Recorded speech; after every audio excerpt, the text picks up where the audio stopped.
సులభంగా జ్యోతిష్యం నేర్చుకుందాం. 5వ రోజులో భాగంగా ఏవి పురుష రాశులు, ఏవి స్త్రీ రాశులు మరియు చరరాశులు, స్థిర రాశులు, ద్విస్వభావ రాశులు ఏమిటో తెలుసుకుందాం. వాటితో పాటుగా రాశి యొక్క తత్వాలను గురించి కూడా తెలుసుకుందాం. రాశి యొక్క తత్వాలను మనం పరిశీలిస్తే మేషం అగ్నితత్వ రాశి, వృషభం పృథ్వీతత్వం, మిథునం వాయుతత్వం, కర్కాటక జలతత్వం, సింహ అగ్నితత్వం, కన్య పృథ్వీతత్వం, తుల వాయుతత్వం, వృశ్చిక జలతత్వం, ధనస్సు అగ్నితత్వం, మకర పృథ్వీతత్వం, కుంభ వాయుతత్వం, మేన జలతత్వం.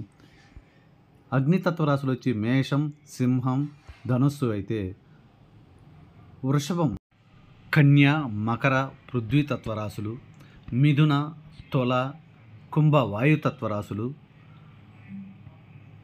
కర్కాటక, వృశ్చిక, మేన జలతత్వ రాశులు.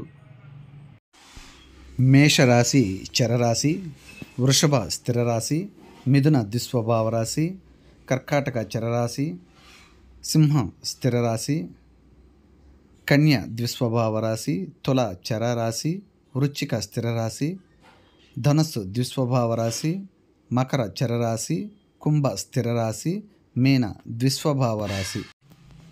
చరరాశిలో ఉన్నటువంటి రాశులు, ఆ గ్రహాలు ఆ చరరాశి తత్వాన్ని కలిగి ఉంటాయి.